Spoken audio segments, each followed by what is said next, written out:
Hey everybody, Breakfast with Bob, Boston Marathon Edition. My name is Bob Babbitt. We're presented and hosted by Hyland, Stop Your Cramp, Not Your Race, by Polar. Check out the Polar Vantage M and the Marathon Edition. And you can perform, work out, energize when it comes to nutrition.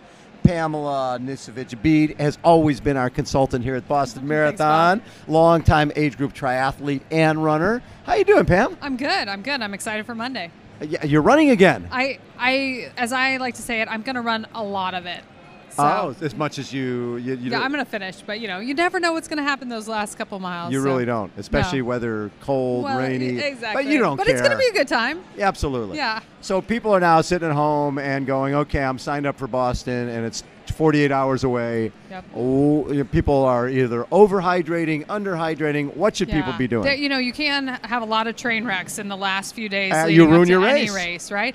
And I always encourage people that these last few days should mimic a lot of what you've been doing in training, right? Yeah. Of course, we do want to think about that carb load and getting kind of that engine, that tank fully stocked before we hit go on Monday.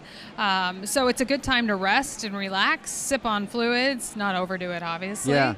But really hone in on that nutrition, get your plan for Monday so you can be ready to perform. And on race day, do you find yourself carrying a lot of your own stuff because you're used to it? I fall into the camp of more, this is a fully catered race, catered training run, etc. So I will definitely bring some of my own fuel at the beginning. When I'm strong enough to carry it, I've got a little extra energy. I know exactly what my fueling plan is. I know what brands I want, how much I'm going to take.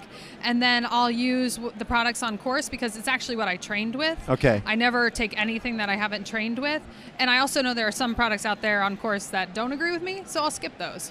So if at this point, somebody's planning for races next year. Yeah. Do you check out to see what the official drink and gel is going to be and train on that?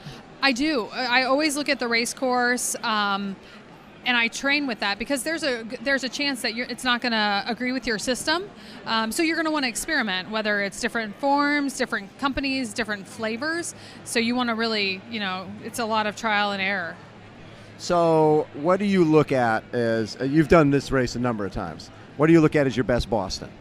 My best Boston was probably about, 5-10 years ago, around a 3:15. Perfect conditions, perfect training, Everything went right. Everything went right. Okay, biggest train wreck? Oh, the first time I ran Boston, and if this is your first time, try not to make this train wreck. You can learn from my experience. I went out way too fast, and everyone tells you not to go out too fast. First 6 miles downhill. It's downhill, but that downhill will kill your quads, right? It just, there's a lot of muscle breakdown, and it will catch up with you. So your goal should really be to go out slow, conservatively, and then, make up time on. You can make up time on the second half of Boston, absolutely, as long as you don't kill it on the first.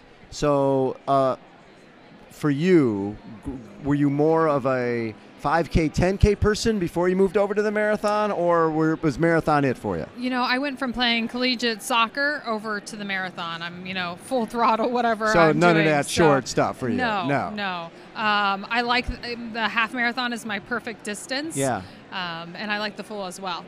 So from a nutrition perspective, how have things changed? Because over the years, there's been all sorts of different ways to fuel leading into a race, during a race. How things have they changed in a positive direction? I think over the years, what I'm seeing as, I've been doing a lot of keto research lately. Right.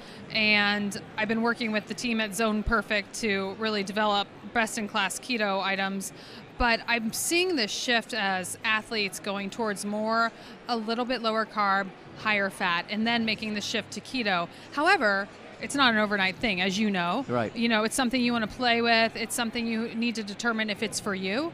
But regardless of whether you go high carb or high fat, I am seeing a huge need for recovery in the endurance space and a huge need for more protein in the endurance space. So whichever camp you kind of fuel with, we're still always going to have that recovery need, always have that window of time after a hard effort or a hard race where you want to restock that protein. So you balance between, you've done Ironman races and you've done marathons. How is the nutrition different in terms of the training and the build-up for those type of races? Well, the nutrition, if you're going under half a marathon, is not. It shouldn't be much different, Right. as you know, than just your general day to day. As you build up to those high distances, you have to decide. Are you a very high carb athlete, or are you going to try to burn off your own body fat and go on your own fat stores? So there's that first decision. Right. But it really becomes honing what's on your plate every single day if you want to perform, because every single day you're out there performing, and you have to make sure you're making better choices most all of the time.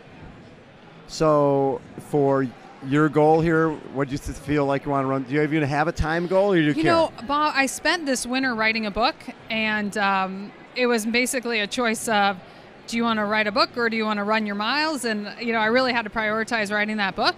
And so I think there will be a lot of hopefully pleasant surprises on Monday. If I can go around 3:30 or under, I will be a very happy camper. And what's the new book?